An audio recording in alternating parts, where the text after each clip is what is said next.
Ukraine's leaders are now calling for a meeting with Russia, and Germany's chancellor is scheduled to go to Moscow and Kiev this weekend to meet with Presidents Putin and Zelensky. The danger is clear. War could break out in Ukraine any day. President Biden spoke to both presidents this weekend. He vowed that the United States will respond swiftly with crippling economic sanctions against Russia if it invades. George Thomas reports from Lviv, Ukraine, near the border with Poland, where Ukrainians are preparing for the worst. 2014, when Russian-backed separatists invaded eastern Ukraine, thousands of folks fled west to cities like Lviv.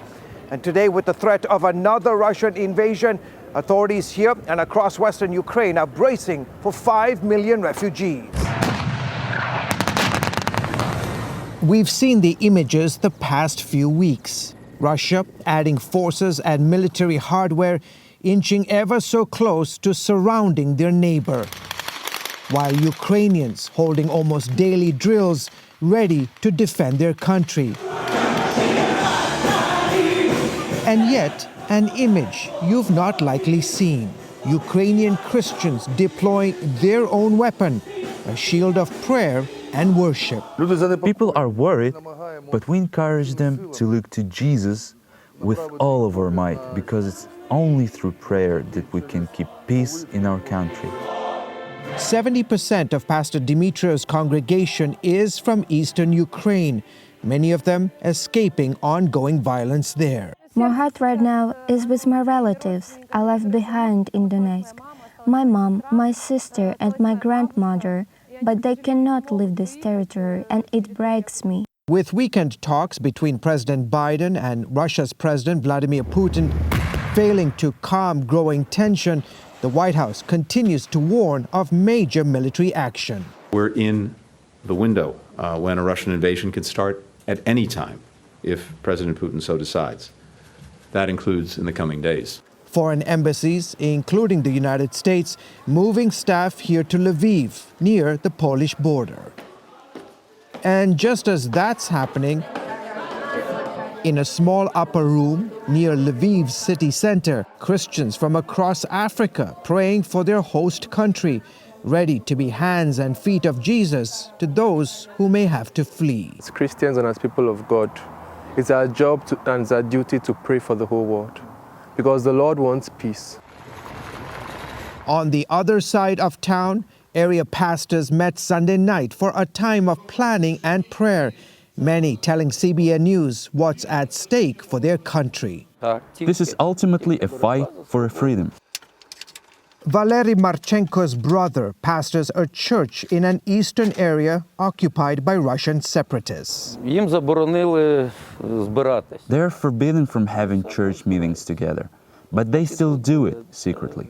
And I think this is what will happen if Russia invades. But the truth is that it is impossible to stop the Church of Jesus Christ.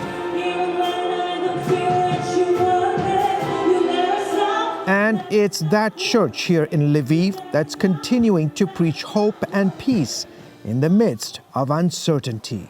George Thomas, CBN News, Lviv, Ukraine.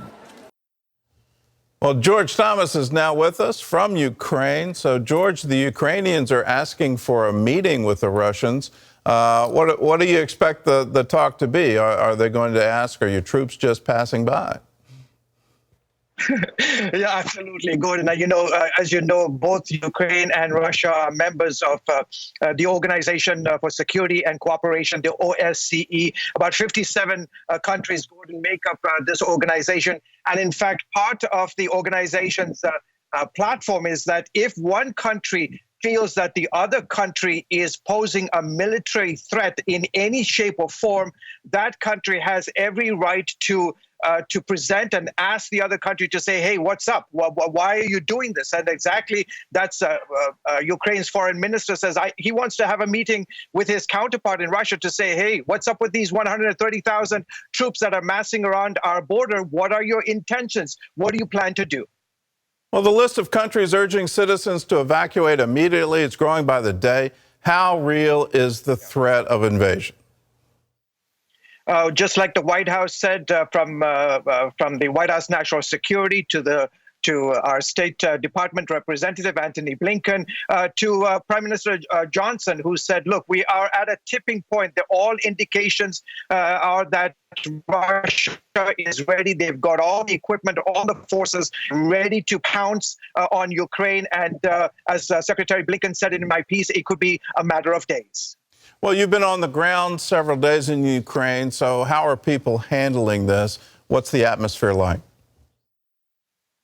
Gordon, it really is a stark contrast. I arrived, as you mentioned, a couple of days ago in Kyiv, the capital city, and it was a sense of fear, trepidation, people going to the stores, getting their supplies, food and so forth. But, the reality, the malls were packed, the streets were busy, the cafes, the restaurants were busy. And as I talked to people, not just in Kyiv, but in Kharkiv, in Donbass, in Mariupol, and here in Lviv, they say to me, George, we've been dealing with war for the last 8 years. You journalists just appeared on the scene in the last 2-3 weeks. The reality is that we have lived under the threat, under war for the last 8 years in the East. But clearly, there is a sense, Gordon, just since President Biden announced last week that the U.S. Personnel need to get out of the country. There's been a shift in the mood in the country here, and people are beginning to say, "Wow, what really are Russia's intentions, and what is the reason for them to even think about invading our beloved country?" Well, George, thanks for the eyewitness account, and please stay safe.